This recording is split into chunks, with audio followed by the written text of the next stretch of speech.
Jamie, if you Right. could tell the good folks what got you into the trade in the first place. Okay, so I graduated high school in 1977, and when the back back in those days, the kind of apprenticeship trades counselor representative from not Skilled Trades Ontario, from the Ministry of Colleges, Training, and Universities, used to come around. And it was this crusty old guy, probably kind of like I am now. I'll never forget him, by the name of Bud Crane. And he came around and talked about, various trades and the opportunities in the trades. And back then, they had like the guidance counselor set this up in the school. And when I went into the office, and I knew the guidance counselor office, they had 10 chairs set up, and there were four of us in the room. My buddy Ken, who also wanted to be a tech, myself, who wanted to be a tech, one girl that thought she wanted to be an electrician, and another guy, I think, wanted to be a carpenter or something like that. And there were four of us showed up out of a school of almost 1,600 students. Four of us showed up interested in trades. So I thought, oh, okay, this is pretty good. Nobody's interested in this. This will be a good thing. So, I went home and I told my mother, and my mother said, absolutely not. You are not going to become a mechanic. You'll never make any money. You'll always be dirty, and no one will ever respect you. Okay. All right, now what am I going to do? So she said, well, you could become a mechanic later, but you have to go get something else first. So I had an uncle who was a land surveyor for the Region of Peel. And I thought, you know what, that looks pretty cool. You get to be outside and do this all the time. And really, I see those guys standing around a lot, so it can't be too hard a job.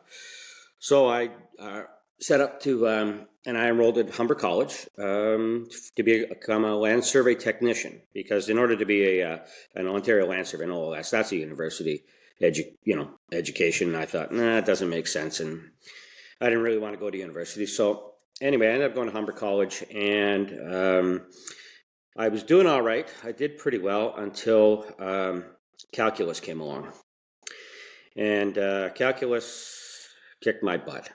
I had an instructor, and it's just not You where kicked my a lot head of goes. people's butts, including my Yeah, own. yeah, not really where my head goes, and my head doesn't work that way. And it didn't help that the teacher was a really nice guy, but he was not a Canadian, and he had a very, very heavy accent. And I took the course and failed it during the day. And then I went and enrolled and took the course at night. Guess who was the teacher? It was the same guy. So I failed it a second time, and but I was doing all right everywhere else. And then I thought I was doing reasonably well in all the other courses. Anyway, bottom line is, it came in the beginning of December, and I got a call into the dean's office, and they sat me down and said, "You know what, Mr. Holmes, you seem to be doing okay, but you're struggling here. Perhaps you may want to reconsider your course choice." So I thought, as much fun as I'm having here with the draft beer and the college girls and everything else and so on, maybe it was time to move on. But in the meantime, um, I had bought a Hewlett Packard calculator. This may sound really weird, but I bought an HP calculator because it used a system called RPN, or reverse Polish notation. So it didn't have an equals sign on it. I don't know whether you've ever used an RPN calculator. Pretty cool, really, really wickedly cool system.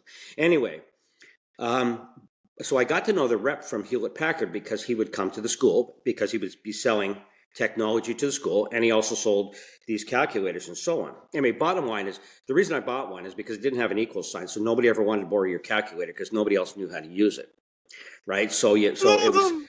Yeah, so because everybody else was using Texas Instrument at that time. Anyway, which were also good calculators. But anyway, bottom line is, I got to know about HP and about the company, Hewlett Packard.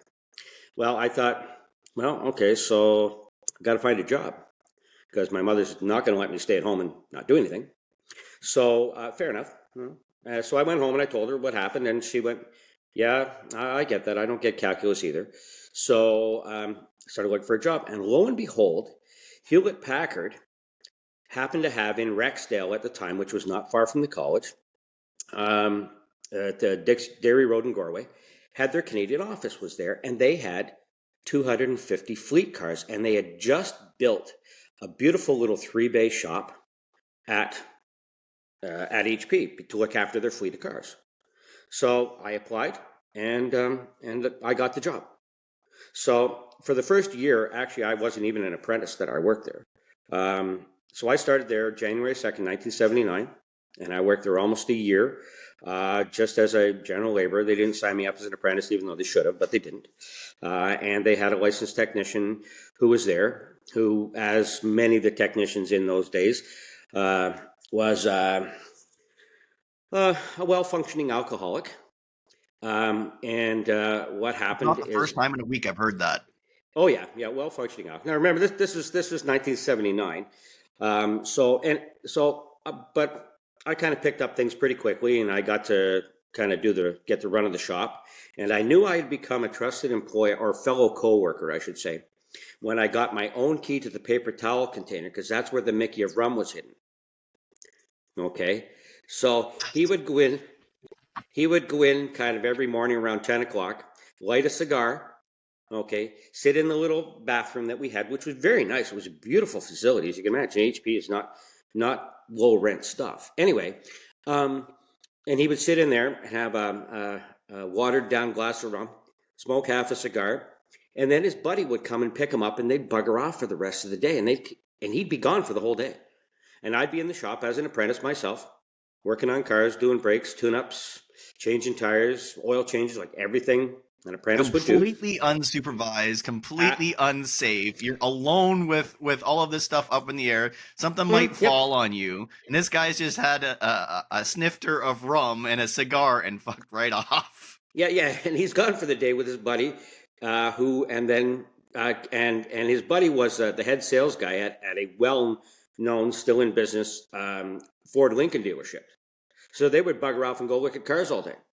And then he'd show up, 3:30, quarter to 4, enough time to come back and then punch out. And anyway, bottom line, this went on for quite a while. And I never said anything because it was great. I got the run of the place. I got to deal with all the people. I was running the shop, at 19 years old. And I thought it was pretty cool. So I didn't say anything. Why would I say anything? I was in charge of my own destiny at that point in Exactly. time. That's the best learning experience you could possibly imagine, other than actually being taught. Oh yeah, well, exactly. But I mean, I had already learned everything he had to teach me, and I read a ton back in those days. And I would sit at lunch and look through the Mitchell books that we had, and I would sit and read the Mitchell service information manuals because I wanted the knowledge, right? I wanted to be able to figure that out. Anyway, so bottom line is, it took about 5, 6. It took probably about 10 months for our boss to actually catch on to what was going on.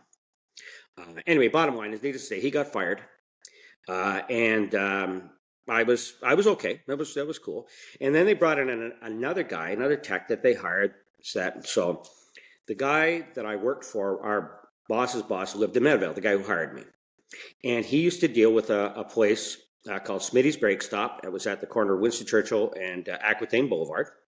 And he hired one of the techs there to come work at HP. So as it turned out, I knew this guy. I knew this guy from where I grew up in Port Credit. He lived a street over, and I actually went to school with his younger brother. So Rob and I got along like a house on fire, and had a great time together. And but then came a time. I gotta pause for a second, because this is about the fourth time that I'm absolutely cracking up about metaphors. I just got off this morning. Every Sunday I do SDL with a group of another group of automotive professionals, and some of the metaphors that are just come out of the mouths of folks that have been around the block about 25 times, who have seen it all, done it all, and now have so much experience and education as to our industry, have come across so many things that generational metaphors have come down. and Hmm. like get together like a house on fire. Where does that come from? Like, how do you come up with this shit? How do you just, and it comes up in witty conversation and intelligent conversation with people who have so much experience. Like, where did you learn that? You know what? These are old expressions, and but I will tell you one thing though. I sit on a board. I sit on actually, I'm the treasurer for the on the board of governors for Arrow, and on that board is somebody else you really should interview, and I'll also introduce you to her. But a lady by the name of Emily Chung, and Emily's brilliant. She runs. She's a I don't know if she's Canadian born Asian, but if she's not Canadian born, she came here very young, probably as a baby. In any case, Emily speaks three languages, English being one of them. Maybe she speaks four, I don't know. However, when we're in a board meeting, I will say something much like a house on fire, and um, she'll actually say she'll put up the and I'll look at her, and Emily's in her Time 40s. out, time out. She's not like 12 years old, but she'll go, and I'll look at her, and she said, "Can you please explain what you just said?" And then I will explain. She said, "Because in Mandarin and in Cantonese, of course, they don't have idioms. They don't have any sayings like this. So when I say something like that, it just completely throws her off." And she said, "You say things I've never heard anybody else say, and it confuses me. I don't understand. Please explain." So anyway, it's a very colloquial way of speaking, I guess, and it's who I grew up with. Like I grew up with my my mother, of course, a single mom, but I grew up a lot with my grandparents, and who were my grandfather had a grade 8 education, and my one grandmother had a grade 4 education, and my other two grandparents who came from Scotland had barely any more than that. So they spoke in a very um, lower end sort of way. I mean, I have what I think to be a fairly decent vocabulary, but when you get into some of these things, it just kind of comes out of nowhere, right? But But the just idioms like and the you said. metaphors sometimes are significantly more powerful because not only do they adequately or more adequately describe the scenario than perhaps a intellectual vocabulary will, that you remember it. And I think there's something along the lines of a statistic, and I use this in coaching as well. If you pair emotion with a circumstance or emotion with some form of learning, you are 80% more likely to remember it. Mhm. So that's where I Yep. think the idioms and the metaphors really come into play at a great value, because you can pair that to teaching, especially if you're teaching apprentices. If you pair that with any form of learning, they're significantly more likely to learn it and remember it and use it. But when you bring it up in common conversation, it's like, I remember talking to this guy, Jamie's. I'm thinking about what would it be like to recall this very conversation 10 years from now. I was talking to Jamie, he was, owner of Mash Britannica, and he brought this great metaphor. I was like, it's like we got together like a house on fire. And that's the kind of thing that I hope that people maybe one of the things that people take Yeah. away from this. Yeah. Those things are so impactful. Yeah. Like my grandmother, she used to say it. My Scottish grandmother used to say it differently. She would say it. Yeah, we got on along. We got on like a house of fire. you know. So, and then you say that quite like that, and you kind of go, of course, I still hear her saying it with her accent, but I mean, but I can't, I can't quite, Can't quite mimic it. well, I can, but it's, I son, we got on like a house of fire. So, yeah. Anyway, have you ever seen Mrs. Brown's Boys? Have you ever seen that television? Yes, sir. Yeah, that was my grandmother, except instead of being Irish, she was Scottish. Okay. That Okay. was her, The last thing I remember literally. watching from Mrs. Brown's Boys is when she had just shunned away some Jehovah's Witness off the front door, and she comes and says, they're talking about Noah, and they're talking about the rain, and they're talking about 40 days and 40 nights of rain, and in Ireland we just call that the summer. Yeah, yeah. Yeah. Some of that stuff in there is that would be my grandma. That would have been exactly her, and the same attitude as well. So Yeah. and anyway, yeah. Anyway. And it sounds a lot more appropriate when there's more drinking involved. Oh yeah, without a doubt, without a doubt. But so Rob and I got along well, and but I was always working on brand new cars. So the oldest car that HP had was 3 years old because they turned the fleet over so quickly. Actually, Hewlett Packard and Coca-Cola they were always fighting for the largest fleet of independently owned cars because they owned the cars. They didn't lease them. They bought them outright, and then they would sell them back to General Motors, Ford, or Chrysler at the end. Anyway, so being that I was only working on new cars, and only three brands, I wasn't getting a ton of experience, right? I knew them inside out. So Rob said to me, he said, hey, one of the guys is going to school, another apprentice, the same level as me, is going to school. Um, one of the guys who works at Smitty's is going to school for 2 months. He said, to help them out and to probably give you some more experience, let me see if we can arrange a 2-month leave of absence for you from here. Go there, get some more experience on other brands and makes, and fill in for him while he's at school. And go there for a couple months just to broaden your horizons. And I thought, okay, sure, we can do that. That seemed like a really good opportunity to me. So of course I packed up my tools, and went over to Smitty's and did my 2 months there, and never left. I stayed there. I loved HP, and HP was a great company back then. They had benefits, they had all kinds of stuff, but I was definitely limited there, without a doubt. So anyway, bottom line is, I ended up staying at Smitty's, and because I'd been working since I was 13. I started working when I was 13 years old. I started scooping ice cream at Laura Secords, at Sherway Gardens when I was 13. They weren't supposed to hire me, but I kept bugging them, so they finally hired me, so I'd leave them alone. And then I went from Persistent wins. no, yeah, Persistence wins. absolutely, yeah, every single day. I left Laura Secord and I went to Radio Shack, and I learned how I was taught by a guy, Vic Adams, great man, very, very great man. Taught me how to deal with people and how to explain. And I hate to use the expression how to sell, but how to sell a product, how to talk about the features and benefits, talk about what was in it for the customer. So I worked for Radio Shack right up until I started my apprenticeship. I worked through there all through college, and I ended up being his part-time manager. So anyway, how that helped me is when I went to Meadowvale, I knew how to talk to people, which was better than the other three techs in the shop who you probably didn't want talking to people. And Not wrong. they made me the assistant manager. So I would be there at 7:30 in the morning, get the shop up and running, and whatever the case is, eager to go. And I ran the shop till about 9:30 or in the morning, when my main boss would show up. He would come in, mess everything up. Then around 11 o'clock, he'd bugger off.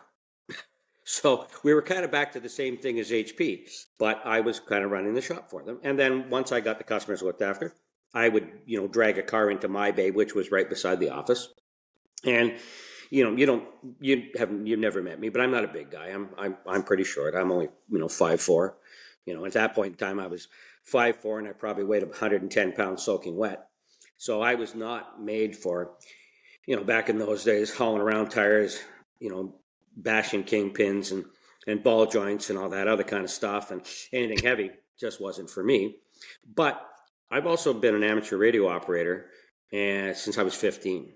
So I have an electronics background, right? So I've been into electronics since I was a kid.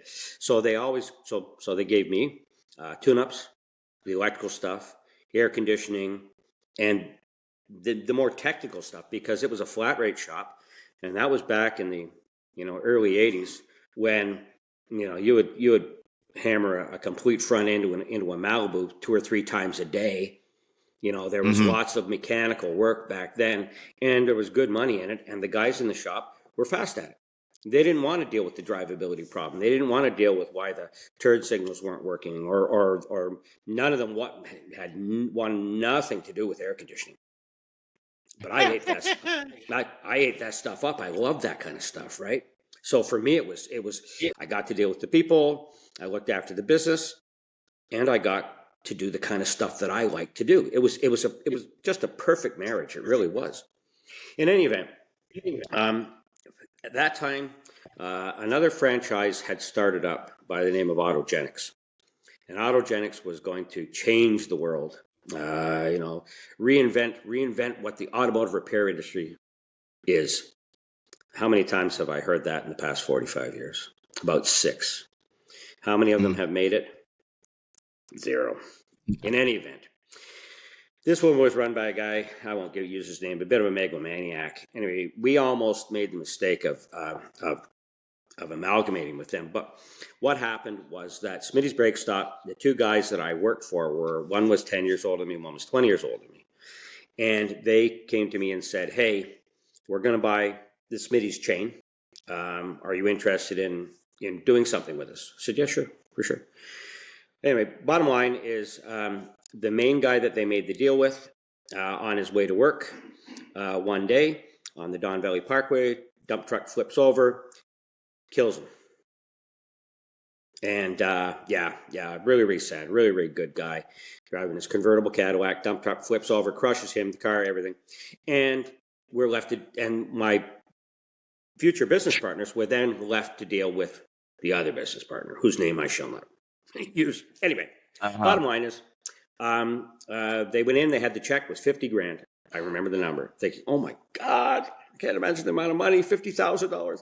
Anyway, they walked in, they had the check, $50,000, and they went into the office to make the deal.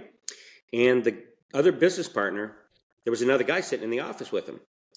And the guy who was selling the business turns to Andrew, my older business partner, and says, Andrew, I'd like you to meet so-and-so. He's the man who's just bought Smitty's Brake Stop. And Andrew went, what are you talking about? We had a deal. He said, yeah, but he gave me $5,000 more. So, yeah. Like, what? Yeah. Well, that's what this guy was like. And it's a very well-known Canadian franchise still in business, but that guy's long since gone. So you can't. He didn't rep. Yeah, he ran it along. Anyway, never mind. It is what it is.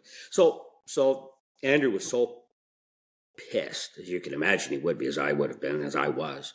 So Andrew came back and he said, what are you doing? He said, we're having dinner. We're going to come with us. We're going to have dinner at Wally's house tonight. So Wally lived in Meadowville. So I told my then girlfriend, but my wife now, I said, hey, listen, I'm just going to go to Wally's place and we're going to go over this thing and try and figure out strategy. Anyway, so they said, hey, are you interested in maybe, you know what, this Smitty's only ever got to 6 stores. We think this other guy's a lunatic. We had done, we're going to do some other stuff with him or whatever the case. Anyway, I've kind of got the timeline a little bit mixed up. But anyway, bottom line is, he said, no, we're going to do our own thing. So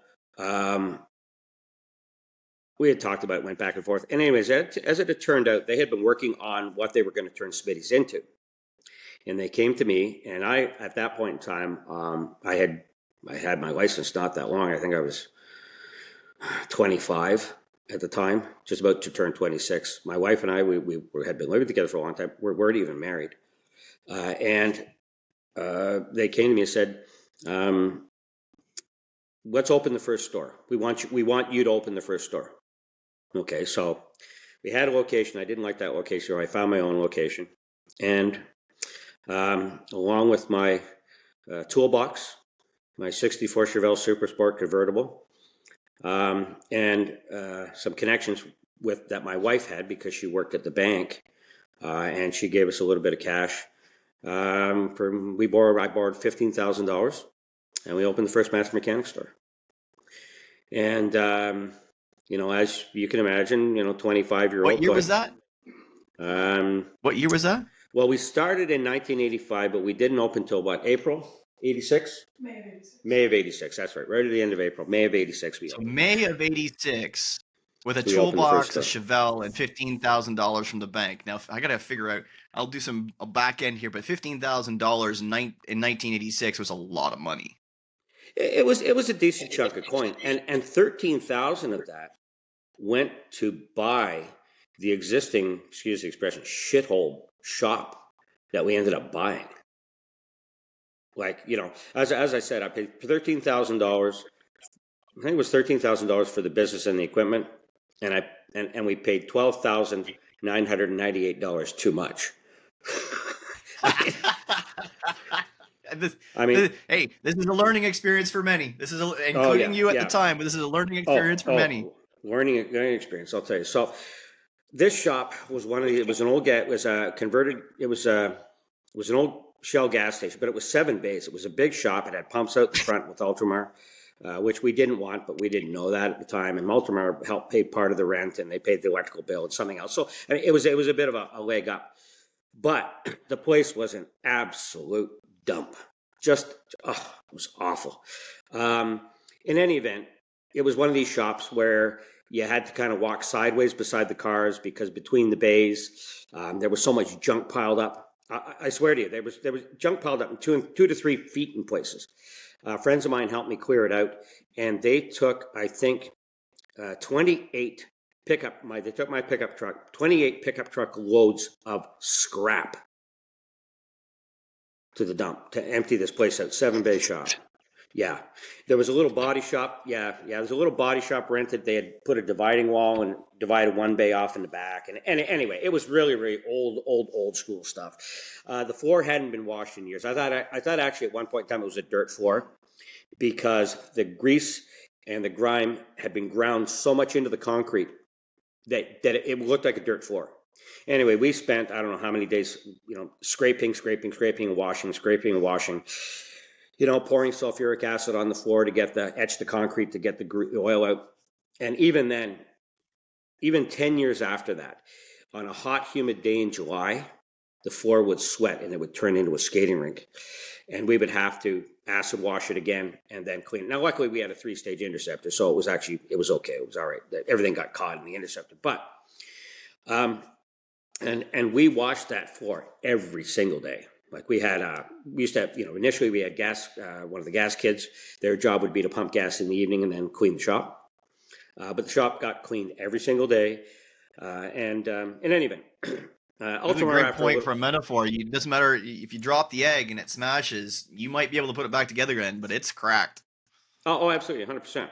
Absolutely without a doubt. But you see, the other thing too is that even though the place was old, we tried to keep it clean. We weren't always successful because we figured, even old can be okay as long as it was clean. And we were kind of the neighborhood shop. Our biggest competition was the Sunoco station next door, and he'd been there a really long time. And at first, we didn't really get along, but after a while, we got along. And we were actually in the same building as a Midas Muffler. We had the building kind of. There was us, there was our shop, there was Tryman's Transmission, and then there was Midas Muffler. And Midas kept telling us, "Oh, You you don't guys even aren't really going to." see that much anymore, right? Like No, that many no. shops that close together that could successfully function almost as a unit, but you were vying for competition over a period of time and then not so much. And now Yeah. just conceptually, I don't know enough about rural states to know whether it's similar in the states, but I know growing up rural Canada, there wasn't much of that. Like it would be No. a gas station with a shop in it, and that's Hmm. basically how my great grandfather, opened Sheffer Sales and Service. Yeah. And if I recall, I'm going to get the date wrong, but I think they opened the shop in '33, Hmm. and my grandfather was born in '38. So they had a Plymouth store. I don't know when they got the Plymouth franchise, but they were a Plymouth store for a really, really long time.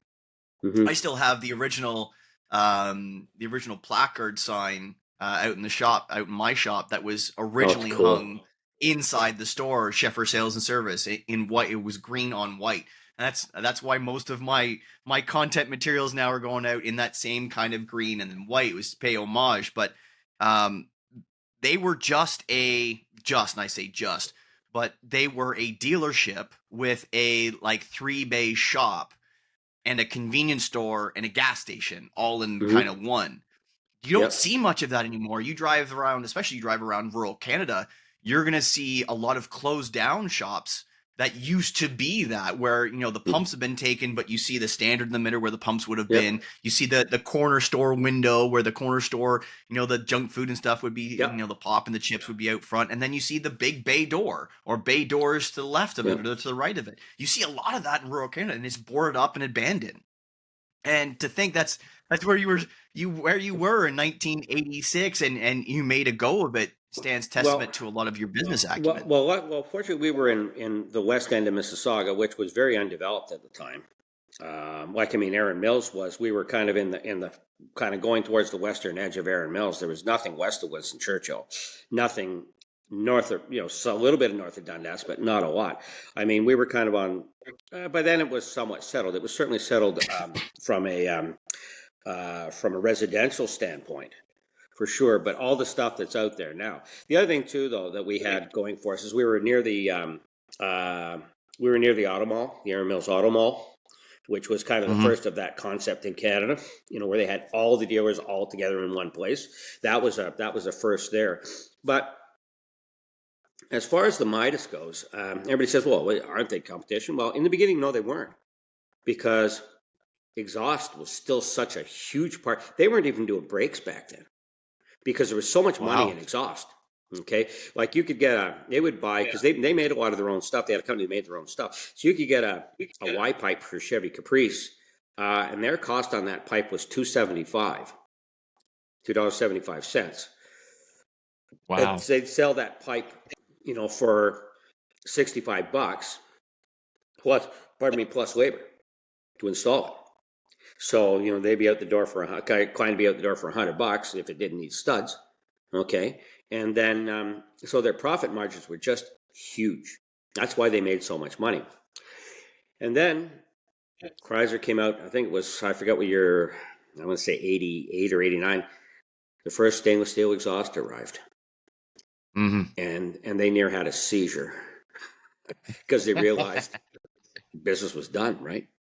So that's when they Uh-huh. got into brakes and doing mechanical work. Because up until they didn't even have a certified technician in the building. They didn't need it under the exemption under which they and Mr. Lube and so on operate. You don't need to have somebody with CQ. So, And anyways, just we to started. clarify, folks, Yeah. anybody that's listening from the States, CFQ is our short form here in Canada for Certificate of Qualification, meaning that you are a licensed apprentice or a licensed technician. Yeah, certified You apprentice. once Yeah. you go, you get your CFQ because you've passed your education, you've done the schooling, you've done the training, you've put in Yeah. your hours, you've signed your book, and then you've written the exam, and we call it the exam. It's sorry, technicians here in Canada will say a multitude of things for CFQ. CFQ, getting your CFQ means you've written the test and you've passed the test and you become a licensed technician. Yeah, certified technician, absolutely. So, yeah. So anyway, back then they didn't even have to have that, which also helped them because they could pay less. They had, quote, installers is what they called them. Anyway, Mm-hmm. so that's forget. So we opened the first shop, and then we started. They started poking around, and I helped a lot in the background. I wasn't actually a partner at that point in time in head office right away.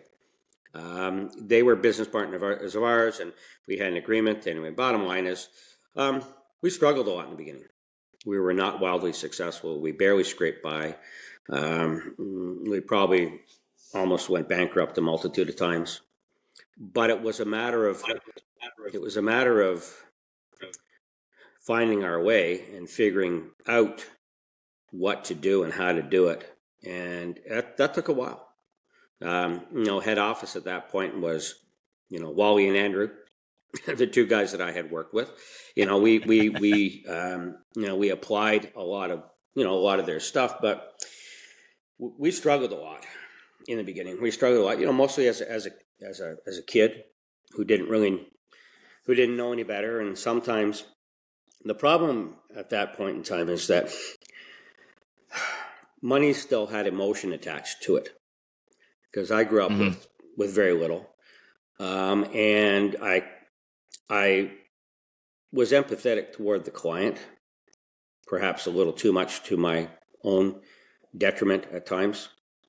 And I won't say we gave a lot away, but we did. And I struggled. The first guy that worked with me was that guy Ken, who I'd been in the um, session with back in high school. And he too was a functioning alcoholic at the time, and I didn't know that.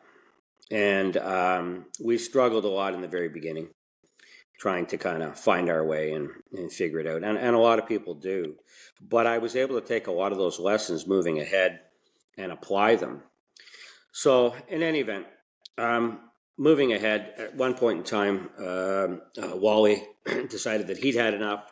So, Andrew bought him out, brought in another business partner, Jane, who was an accountant as well. Andrew was an accountant, and Wally was a tech. In any event, we kind of muddled through and figured it out. And at one point in time, we opened another shop. We opened a second master mechanic. So we had two of them. And after we owned the second shop, how long did we own that shop? 10 months? Yeah. Sorry, I'm talking to my wife. She's sitting over here on the couch. We owned that shop for about 10 months. As I regularly say, I use my wife's brain for my memory because she is going to remember it. I am not. Yeah, without a doubt, absolutely. So we owned that shop for about 10 months, and Andrew, at that point in time, pardon me, Andrew, his wife was he was Hungarian, or he is Hungarian, and she was German. Anyway, they had a bed and breakfast in France, in the Provence, that she would run, and he would want to take 10, 12 weeks holidays a year. Fine. Well, he should. He'd made it, and he's got a great story too. Andrew's story is very, very cool. In any event, so he came to me and he said, "Hey," he said, "why don't you sell your shop? Why don't you sell the second store, Matheson store? Why don't you sell that store and come and take over as the general manager of the franchise?" Because truthfully, he had tried it with other people, a couple of other people, and it failed miserably. Because they were not from the franchise. They didn't know the people. I won't say their personalities were abrasive, but they were. And we were, as I used to refer to as, we were a very tightly knit, dysfunctional family of franchises, because it was run like a family business. We ran it like a family business, right? Anyway, at the end of the day, he said, "You know what? Why don't you come?" He said, because one of the things that I had was first right of refusal to buy master mechanic if and when either Andrew and or Wally retired, or whoever was the last one. I had first right of refusal because I was first in the door, and we worked together. And truthfully, at the end of the day, I was probably their best bet on making it work and bringing it all together. So he said, "But I'm going to take 14 weeks holidays." This sounds an awful lot like Hewlett Packard. Okay. So you've been down this road before. Yeah, we played this game. So I said, okay, no problem. So we kind of we're moving along, and everything was fine. And so we did this for about a year and a half, about 18 months, and everything was okay, and it went well, and the franchisees were as happy as they were going to be. Which was happiness is a sometimes thing in the franchise business.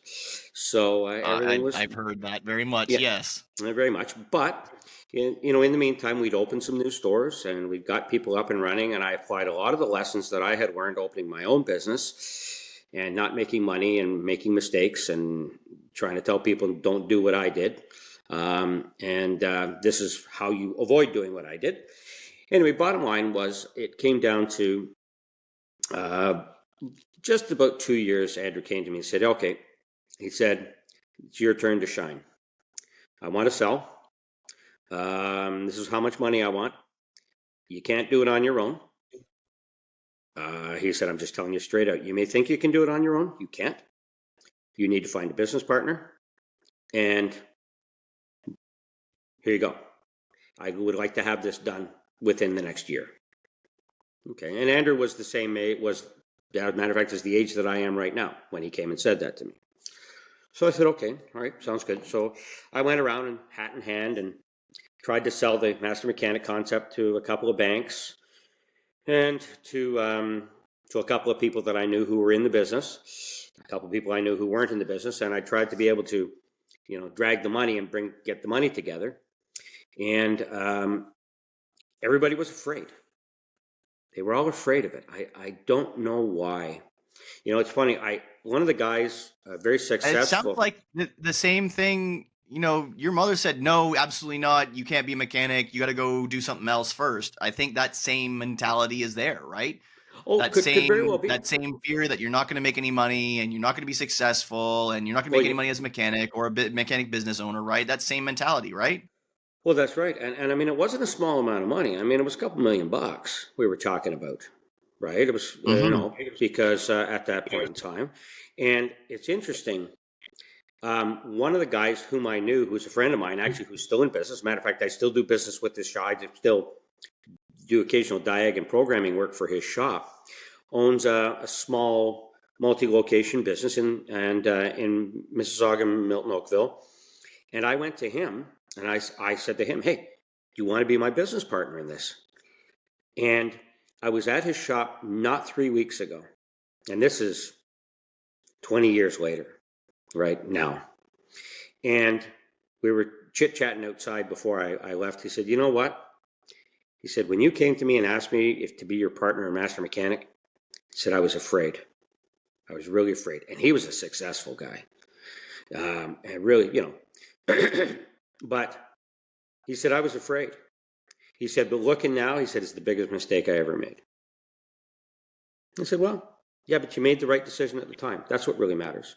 We had You can only make 36 you can only locations. make decisions based on the information you have in front of you and your gut, Absolutely. right? Yeah. That you You you know, have to use your best judgment based on the circumstances and the data and the facts. And so why I say so frequently, you have to do your own due diligence. hmm And every I time. apply this to so many different things. Like when mechanics ask me, why did you do this or how did you do this or how do I get this promotion or how do I get more money or whatever. You have to do your own due diligence based on Yeah. your own research and your gut, and you have to make the best decisions based on that. And if you don't do your due diligence and you just wing it, it's not going to be successful. Might get lucky one times out of 1,000, but Well, unless you do that basic stuff, yeah. it's not gonna it's No, you're absolutely right.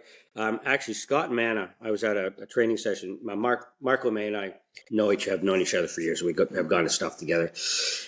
And Scott Manna said probably one of the best things that I've ever heard about, quote, winging it. And it applies the same thing to diagnostics. And he said, even a blind squirrel finds a nut now and then, yes. right?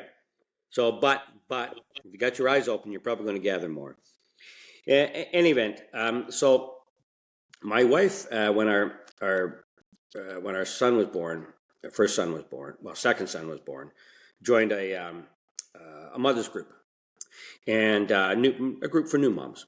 And she got to know a lot of the ladies, and it became very social. And we ended up one of the ladies she had a party at her house, and I met her husband, who was also he's an accountant, but he was also a car guy, real car guy. Well, not a real car guy, he's a British car guy, but still a car guy.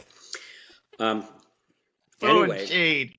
yeah. So anyway, so he and I once again kind of got along, and he was an accountant and I was a mechanic, and we had lots of stuff to talk about, so we got along, and they had a couple of parties, and we got to know each other a little bit more. And anyway, a second child eventually came along, and I met Hugh. The two their youngest and our youngest went to the same nursery school, and so the two dads. He had left his job. He'd been working for GE. He was the CFO for GE in Canada, in Toronto, Mm-hmm. and he hated the job. He hated working for GE because he'd always worked for smaller leasing companies that had been constantly eaten by the next largest company and moved up until it was GE. And he loved all the small companies, but he hated the big company. Couldn't stand it. So anyway, they packaged him out, and he'd actually been off work for almost 8-9 months at that point in time. Anyway, so we go off in this time of year, October, and we find ourselves trapped on a school bus with a bunch of 3 and 4 year olds on our way picking pumpkins. So he said, "Hey, are you still in the That's franchise?" potentially hell for somebody. I'm Oh just no, thinking myself. You have a bus full of 3 and 4-year-olds that have little to no attention span, that are constantly wanting snacks, are constantly asking, "Are we there yet? I'm bored. What are we doing? I don't want to do that." Didn't want to put their boots and hats and coats and mitts on in the middle of October to go pick pumpkins. And until they realize what they're actually doing, are you actually going to have fun? oh And yeah, you're gonna basically like, why can I start drinking now? Can I yeah, start yeah. drinking now, please? Yeah, yeah, about that, but the bus was full of parents, so it was marginally better than that, but not much. In any event, so Hugh and I, of course, sat you know two seats because we knew each other, and he said, "Hey," he said, "I left GE and I'm thinking about opening a little franchise." He said, "Are you still in the franchise business?" I said, "Oh yeah." He said, "Well, you read the franchise contract for me and give me an opinion." Yeah, sure, no problem. I read lots of contracts, no problem. So I said, "What are you thinking of opening?" And he told me, "Well, I think I'm going to get into the paintless dent repair business." I said, "Oh, yeah, that's probably a good little business." I said, "What kind of income do you need?" And he said, "Oh, about X." And I said, "Well, from what I understand about those franchises," and I said, "and my knowledge is limited, um, you're going to need a couple of them to make that kind of money." I said, "But," said, "Hey, I'm working on a deal and I need an accountant for my deal. So why don't you come and have a look at the deal that I'm trying to put together?" So he did, and it was downhill ever since. No, I'm kidding you. No, it was no. You know what? And we worked. It was hard. It took about 16 months to put the deal together because two accountants negotiating was tough, really tough. My previous business partner, So for anybody that's listening right now, you gotta check out the YouTube channel to see the reaction right now, because I think every one of us had the same kind of reaction to accountants negotiating. okay, well, you probably want to edit. You're going to probably want to edit this part out. But my previous business partner, Andrew, who himself an accountant, would say, and we had run into this a few times when dealing with franchisees. He said, "More absolutely viable, good business deals are fucked up by lawyers and accountants." And I do not, by any stretch of the imagination, disagree with you at all, because yeah, my father, who is a accountant, who is a CMA CPA, and was for his entire life, including when he bought his book of business and turned into a wealth management advisor, said exactly mhm, the same thing. So many business deals were completely squashed by people that were either too afraid, so they weren't willing to take the risk because they mhm. were accountants. They were instead of looking at the big picture, not just looking at the Yeah, numbers. Like they yeah, weren't taking into account how viable the leader was, or how viable the long-term ramifications of the product was, and yeah. all they were looking at was just the numbers. That's right. That's right. And the lawyers were simply looking at the legal language, right? And they couldn't get their heads past it. In any event, it took about 16 months, but after a lot of back and forth, we were finally able to consummate the deal, made it happen, and Hugh and I were business partners for 14 years. Um, Nice. the beautiful thing about our partnership was that we needed each other. I couldn't do his job. He couldn't do my job. He looked after the business. He looked after the numbers, and he would deal with most of the landlords, leases and that kind of thing. And I did everything else. I looked after the day-to-day operation of the stores, and we closed 7 stores. We closed 7. We opened 9. We moved some stores, and we took what I referred to initially and what we bought was a loose collection of shops, and actually turned it into a franchise business because we turned it around and did what I the part that I like to do the most, which was apply systems. We had stuff that we did consistently, and it was in a consistent application of process. And that's if I can give somebody a piece of advice about running a business, number one, make sure that you have a monthly financial statement. Financial statements are not for the tax department. They're for you to manage your business. You need a monthly financial statement. I was so lucky because my wife was my bookkeeper. Okay, and she kept me on the straight and narrow. But you need a bookkeeper. You need to have a financial statement by about the 10th of the month following. And people say, well, why? Why by the 10th? And why not kind of the end of the month? I said, because if something has gone sideways, if something is really off with your numbers, the chances of you remembering 2 months later, not going to happen.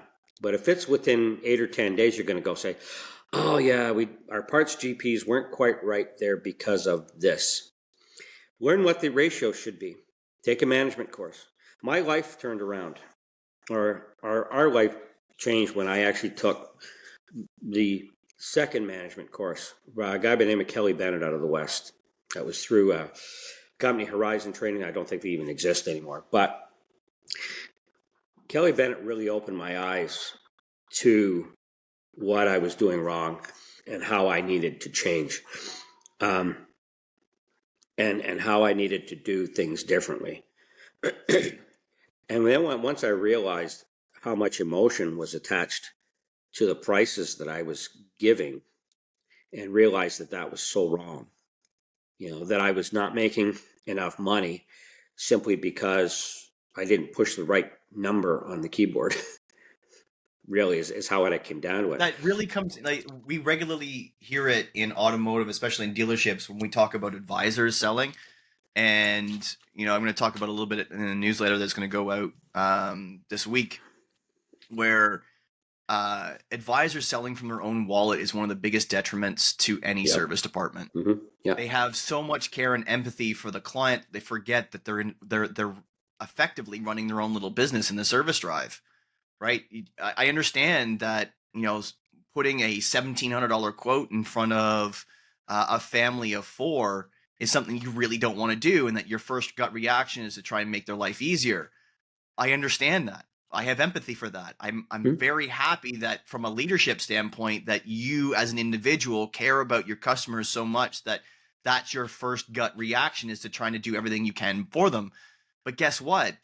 You have a business. You're in a business. You have a job to do. These are the fundamentals of this business. In order for us as a business to function properly, these are the things we need to charge, and this is how we need to charge. Now, are there alternatives to try and make their life easy? Absolutely. Are there Sure. alternatives to how you pitch and how you present and how everything is executed? Absolutely.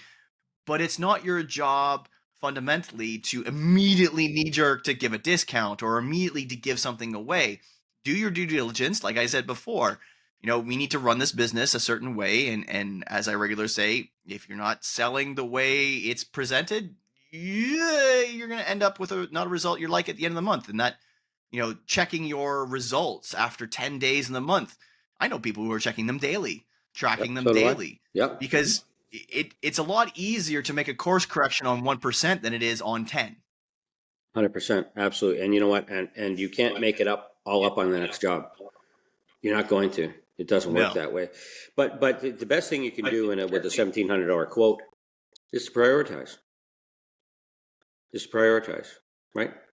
I always, whenever I was speaking to a client, it was most important first, and then as I went through the quote, it would be the stuff that was less important, or things that we could perhaps delay until next visit, right? I mean, one of the lines that I developed, and I taught this to so many people, is I would say, "Hey, Josh, how you doing? Hey, listen, just want to let you know we've done an inspection. We've inspected your car. We've diagnosed what you brought it in for, and for your own continued safety and reliability, we just, as we always do, gave it the once over. It's actually in pretty good shape. However, there are a few things that need some attention, and this is what they are, in order of declining importance, right?" And Mm-hmm. I broke everything down individually. Prices always include tax. It was always the bottom line price. I never said, "Oh, that'll be 138.50 plus tax." No, it'll be 162.50 tax in, right? Because people always Mhm. remember the first price that they hear. So I always gave. Exa- those two pieces of advice there for any advisors listening and for any mechanics who want to get into either getting into the service drive or are running your own shop and are regularly quoting, those two things there in order of declining importance. That's a great phrase, and it's a great way to start making sure that you're itemizing your quotes when you're presenting. It's a great phrase to put that into place, because I remember the first couple of quotes that I made the first time I went to the desk. I would literally just ramble off what was presented. Like, I'm thinking like a technician, right? The first line in the work order said check brakes. The second line was oil change. The third line was customer concern of rattle in the front end, whatever. So I would respond based on what I had written on the report as a technician, and I was doing the same thing on the desk. I was simply rambling off after doing the quote for each repair, whatever it was, rambling off what that said. It's like, and once you realize, and it took me a long time to realize, and I got kind of taught that, but not especially when I started to realize that you prioritize the required work, the safety work, then the required work, then the recommended work, the declining level of importance. You show the client that you're talking to that you're prioritizing their safety first and their importance and their well-being and their family's well-being first. And then you're saying, hey, the stuff at the bottom that's not as important, that's the stuff that's going to technically help you. It absolutely is. Doing a transmission service is absolutely going to help you.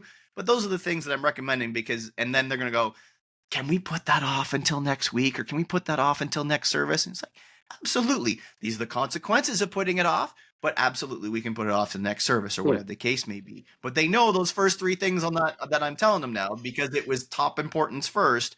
They need to be done, and it wasn't an issue. And the second thing there is including tax for states in the US that have tax, and here in Canada where everything is taxed. Making people try to calculate what the number is at the end is never a good idea, because you're right. They think about the first number they think of, and then either they forget there's tax extra, or they're, Mhm. instead of thinking about what you're talking about, they're trying to figure out what the tax on top of it is. Exactly. You've distracted them. You've totally distracted them. See, what I used to tell when I was teaching how to write estimates and so on, it would be safety first, something that needs to be repaired now so it doesn't cause further damage. Then you moved, as you said, moved down the list, Mm-hmm. right? Those were always the top. But I always would say too, because you want them to feel good about their car, because we all know, I would get, had odd tech work for me. Says, "Oh, this thing's a piece of junk. They shouldn't be fixing this." I said, "Well, hang on. This may be their pride and joy. Maybe they know it's a piece of junk, but it's all they can afford. This is what they need to rely to get to work, buy groceries, get their kids where they need to go. The last thing they need to hear from us is is deriding their vehicle. Okay? Mm-hmm. Unless the thing is ready to fold in half, unless it absolutely is really, really, really not, we need. You can have that discussion with the customer, but that's a conversation you don't have over the phone. That's a conversation that you say to the client, you know what, Steve, when you come in tonight, can you give us a couple extra minutes? We're going to put it up in the air for you, and we're going to show you what our spots of concern are and why we're concerned about it. And we're concerned about it because of you and your family's safety. But we just want to be able to show you. We don't Bingo. want to tell you. We want to show you, right? And but I always started it off with, we've given the car the once over, and actually it's in pretty good shape. That already gives the customer a right. Yeah, That that kind of sense of relief, that it the stress woke. comes down. Yeah, that's right. Now they know there's stuff that needs to be done because they brought it to you, right? They didn't bring it to you Mm-hmm. just because they like you, right? They'd rather not Because have as be much as having they this conversation. as much as the guest is going to like you and trust you, they really don't like you, because the only reason that they're there is because they have to be, and they know they're not walking away without spending money. So they Well, really well, don't want to no, like you. no, no, no, It's they don't. People would say, um, I think, all right, we'll see you next time. They say, well, hopefully it's not too soon. And I said, no offense. I say the same thing to my dentist.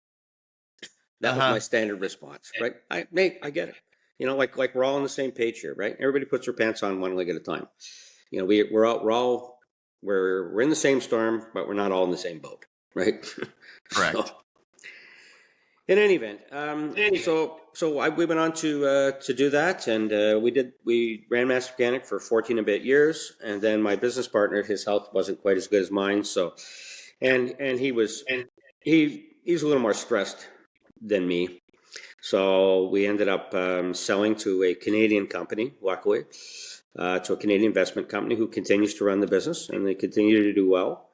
And I stayed home for a little bit, but then I went out and after a while, I started a mobile diagnostic and programming business, and I do that. And I'm getting into a lot of module repairs and a lot of weird stuff, and back to the basics as a 15-year-old working on a workbench with a microscope and fooling with software and chips and doing repairs and that kind of stuff again. And I figure I can do this for a while.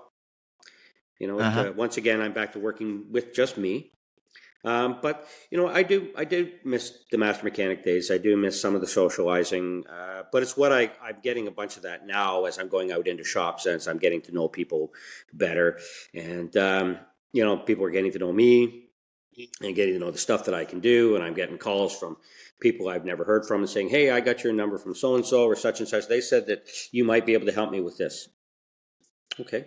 I actually get referrals from a lot of the local recyclers, auto recyclers, because Okay. I've gone to visit them, because I can rejuvenate and provide a lot of what I refer to as side door solutions to modules that are one-time use and that kind of thing.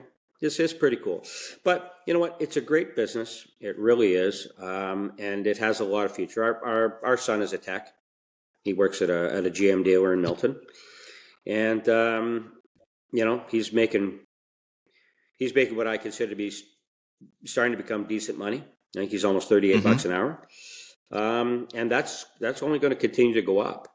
For those people who decide they want to open their own business, a couple of things. Number one, look at your market. Do the research in your marketplace. Have a look and make sure you're comfortable with the vehicles. Drive around the neighborhoods. Drive around the neighborhoods where you think you're going to open. Where there's real opportunity today, though, for people who are far younger than I, who are have a C of Q, um, there are a lot of business owners my age who are looking to retire, who have no plan. They don't have a way out. You would be far better to go and try and make a business buyout deal with a shop that's already up and already running. And there are lots of them out there, and there are a lot of quality shops out there who the business owner wants to retire and they have no way out. So if anybody who's looking to open a business right now, as opposed to starting from nothing, you would be better almost to do that. And there are lots of opportunity out there. I'm telling you, probably for the next 10 years, 8 to 10 years, this is going to be, because there's going to be guys my age, like 63, 64 years old, Mm-hmm. who don't know what they're going to do. Their kids don't want it. They're not interested. They're not technicians. They're not in the business. They have no interest. And they're And just it's going to not walk like away. the SaaS industry where you're looking at 6x multiples, right? You're not looking at, you're not looking at going public with a business like a SaaS company is. No. You're not looking at EBITDA numbers and like all of that. It's not that Yeah. complicated to Most, try and find the financials to figure out the value of a business. yeah. But like you So, said, doing your due diligence is a yeah. vital piece. With what you're right, you're absolutely correct, and that's the good thing and bad thing about small business is the EBITDA multiplication to arrive at a final number doesn't really matter. Well, sorry, I should say it doesn't really. It does matter, but it's less important. It's Mm-hmm. less of a factor. And then small business just does that. But um, you're probably looking at EBITDA numbers if it's a good shop between 2.5 and three times EBITDA, Mm-hmm. depending upon the age of the equipment, quality of the equipment, and. right? Mm-hmm. So client base and all that kind of stuff. But if you get a shop that's doing $1 million a year, they should be putting, even after paying us the service advisors and so on, they should be putting between, if they're running it properly, between 200 and 250 grand a year to the bottom line.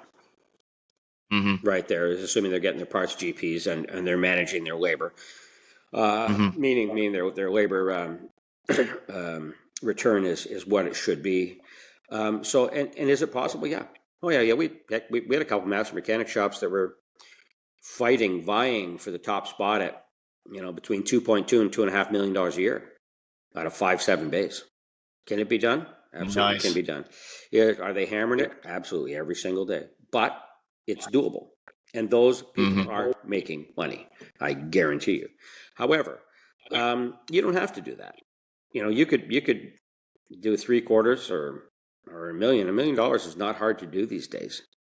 And you can make some decent Just to coin kind out of of it. break that down for somebody who's thinking a million seems like a lot of money. It really is. It's $83,000 a month, right? $1 million Okay. a year is $83,000 a month. That's parts and Okay. labor. Okay, so look at it this way. CAA and any number of other organizations will tell you, or used to be the number, that Canadians spend between $750 and $1,250 a year on their car. So average it out at $1,000. Okay, Mm-hmm. at $1,000 a year they spend on their car. 1,000 times 1,000 is $1 million. You need Mm-hmm. 1,000 customers. Mm-hmm. 1,000 customers, but you need those 1,000 customers to trust you, like you enough to spend their $1,000 with you. Right? You have to do what's required to get them coming back. And that's what those stores that are doing 2.2, $2.5 million a year are doing. Okay? They're not the only game in town.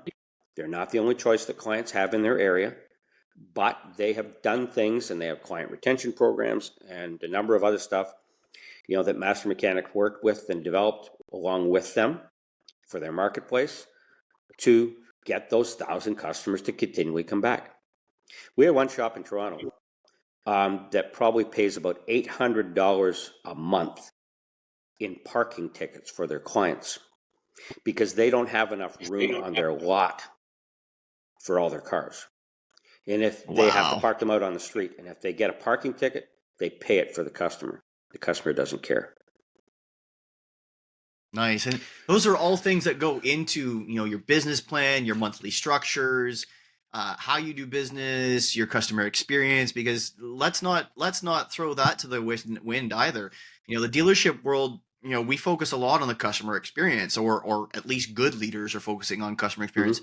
Yep. A small 5-7 bay independent shop or master mechanic franchise shop, they're going to be focused on just as much of that customer experience as possible, because at the end of the day, if you want to do $2.5 million in a year, you need 2,000 to 2,500 clients in a Hmm. year to do that consistently. And you're Consistently. not going to get that many people in your door every single day, every single month, all year if you're not making sure they're taken care of from every aspect. You got to do things like when you open a shop, if you're not going to buy one existing, absolutely, as in a 5 bay shop, you have to be looking at your demographics. What's the 100%. average age of the vehicle in the area that you're opening? Is it, a 3-year old or less leased vehicle? Because they're not coming to you. If is it a 5 to 7 year old vehicle, they're more likely to come to you, but you're going to be looking for that sweet spot 7 to 10. You want to see, a very large portion of the population around the shop that you're opening in that area. You want to do the demographics of the people that are in that area. You want to do market research. What businesses are around? Do you want to be close to restaurants? Do you want to be close to commercial properties? Do you want to be like, these are all things that you need to take into account before you open a shop and continue running the That's right. shop. That's right. Well, you need an absolute mixture because the other thing too is you also need to consider when you're opening a business or you're looking to open a business. Now, that the problem is right now, most opportunities in any built up areas is you're going to have to buy a shop. Okay, you're going to have to Mm-hmm. buy because to try and break into a market, there's no places to go. There's no the commercial properties, the zoning's not there. There's any number of reasons that you can't. So you're going to end up opening a shop. However, what you need to be about careful about buying a shop is you've got to look at the age of the clientele, Mm-hmm. because areas turn over. Okay. When I say turnover, they turn over age-wise. If you have, like when we first opened Aaron Mills, lots of young families, lots of stuff going on there. Everything was great for the first 15 years. But then once the kids grew up, went to university, moved out, moved away. Of course, that's a little harder these days. And as the clientele aged and started retiring, all of a sudden they're not driving. And then there Mm-hmm. was a period of time where business kind of did the nosedive because the area was full of retired people who haven't downsized, who haven't turned over, and we hadn't had the influx yet of new families, of young families again, right? So that's also a consideration, and that's where having a good commercial base comes in. Now, Mm-hmm. depending upon how it works out, sometimes we had sometimes three generations of a single family bringing us their vehicles, right? We would That's have, that's the gravy right there. Earning enough trust to have the entire family come in, yes, and then have their family come in, and have their hmm, family come in, getting that's right. three generations into one small shop, Yeah, even if it's at a dealership, but having built enough trust so that's a thing. And you brought up something really cool there, and just want to make sure that there's an alternative. You made mention that those who grow up grow old. Perhaps they're not driving anymore. The alternative is perhaps they are affluent enough, they become affluent enough that now they're buying something brand new and they're no longer driving the 10-year-old vehicles. oh And yeah, as we know, the dealership world, we are heavily pushing either service contracts or built in, oil change and rotations in the first 3 years. So now what that, Mr. Smith, who used to service his 10-year-old Camry with you, is now going back to the Toyota store with his brand new Camry because they gave him all kinds of free stuff. And no matter how much he loves you as a shop owner, as a shop, as the technicians on that shop floor, he's going back to Toyota because it's free, yeah, right? At yeah, least for 3 years. Is he hmm, going to keep that car after 3 years? Probably not, because what I'm finding around here, I'm finding my grandmother's talking about getting rid of her now old Santa Fe and leasing a vehicle because she's unsure of her life because she is feeling very mortal in 80. My grandfather did the same thing. His last vehicle he leased because he didn't want to deal with the outcome of having the financial burden of a finance. He wanted to be able to return the vehicle, or wanted my father to be able to return the vehicle if necessary. There were all kinds of implications that I've heard probably a dozen folks that are becoming elderly going into leases with free maintenance built in. That is a consequence in an area that once was a young family area and is now becoming a more older, more affluent area. yeah. Well, that's right, and that's it's definitely turning over. You see, the other thing too is to have a mixture of retail and commercial fleet, not commercial fleet, but even just the electrician's truck. I mean, we had customers, guys, people who were painters, electricians, plumbers. We had other tradespeople's vehicles and things like that we looked after. And a number of master mechanic stores. We had fleet contracts with Duffin Construction. We had several other companies, CNCP, Conrail, PD Rail Services, or PNR, I should say, Rail Services. They are great additions to have in it along with your retail business, simply because the commercial continues to supply no matter what the economy is like. Um, Mm-hmm. the stuff still has to get fixed. So, I mean, the absolute rock bottom we hit was around 1990 during that recession. And Mm-hmm. I remember going out to pick up the one or the second car. There were only two of us in the shop, 7-bay shop. We were down to two of us, and going out to get that car. And it was out on Dundas Street in Mississauga. And out in front of our shop was a bus stop, and bus had stopped. And I heard knocking on a window, and I looked up, and it was one of my customers riding the bus. And I knew he had two cars. And I went, "We're done. It's over." Mm-hmm. Here's a guy I know their family has 2 cars and he's riding the bus. So that was okay, now what's going to happen? That's a suck in the air through the teeth moment right there. Oh, yeah, it was. Absolutely, it was. But what were we going to do? We had no other choice. I didn't know how to do anything else. I wasn't going to go get a job. At that point in time, the business was absolutely in the toilet. Everybody's was. But as does everything, including with the way things are going today, things do turn around. And they've done this like I've been through 3 recessions in this since have gotten into this trade. And as I always say to people, and they would say when business was really bad, they'd say, "Well, how bad is it?" I said, "Well, I'm still 10 pounds overweight, so it can't be too bad." You know, but yeah, you can't give up hope. But to those who are thinking about going out and doing your own thing, do your homework, do your research. But what you really need to do, and this is what you need to do before you do anything, is you need to go into the bathroom, you need to look above the sink, and you got to really, really say, "Can I do this? Am I able to do this?" It's not that it's hard to push a different key on the keyboard. What's hard is wrestling with your own mind to be able to push that other key. It's to be able to handle the emotional hurt, if you will, because it's going to happen when somebody says something to you where maybe you didn't quite meet their expectations and it hurts your feelings. You got to be able to wrestle with that emotional stuff too. And you got to be able to wrap your head around it, and you got to be able to either make it right or shake it off.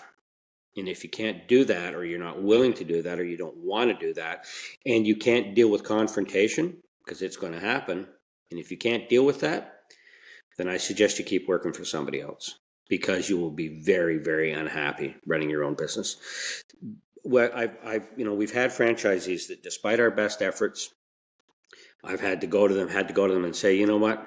We both made a mistake. You thought you could do it. I thought you could do it, but you can't." I watched a couple of guys take, $250,000 that they invested and completely squander it and give it away. There was one guy, I remember that, he said, "Well, I don't know where the money went." And I said, "Well, let's go on the roof of the shop." I said, "We'll go stand on the roof of the shop and we'll turn 365 degrees and I'll point and I'll show you where your money went. You gave it all away.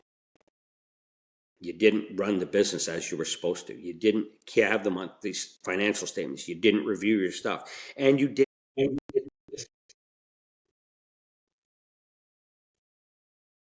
It sounds like your piece of advice right here is um, a have the confidence if you don't sorry, let me try to say this succinctly. You need to have the confidence to be able to do it. Not arrogance, confidence to be able to do it. And two, you have to hold yourself accountable to what you're doing. If you can't hold yourself accountable to what you're doing, you aren't going to be successful. Because, like you mentioned, you had this individual ask the questions like, "I don't know where the money went." Well, that means that you weren't holding yourself accountable, looking at the financial statements every day. Are we following processes and systems that have been laid out that have been successful for many? Which means that if it's been successful for many before you, it should be successful for you. And if you are waiting 6 months, a year, 18 months before asking the question, what isn't working, you're already 16, 18 months too late because should have been looking at after day 10. That's a great piece of advice. Great piece of advice.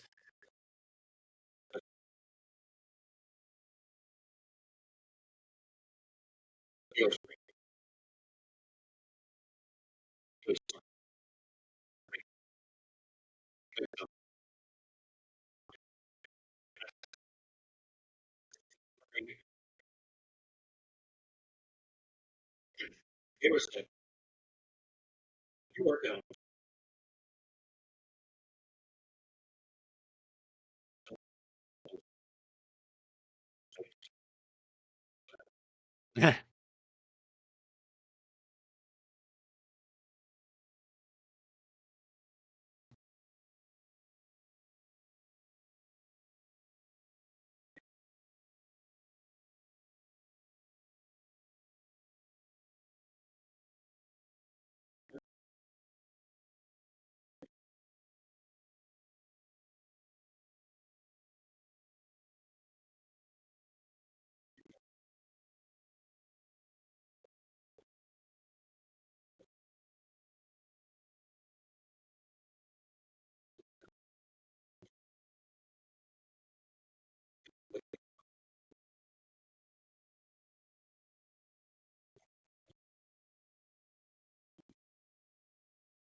I believe somebody once told me, in flat rate, you don't have time to do everything, but at the end of the day, you always have time to do the right thing.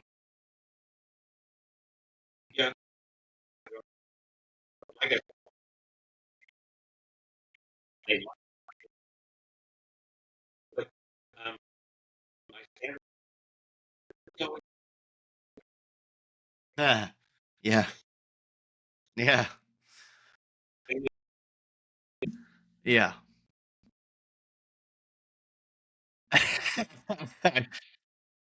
Dropping the mic at the end of the. I think that's a great place to end off, Jamie. I really appreciate the time, the energy. There is so much in there for so many people to gather intel from metaphors to business acumen to your story in the business, understanding what you've come through, the struggles from 1979 all the way to 2023, the 44 years. I really appreciate the time, the energy, and the effort, sir.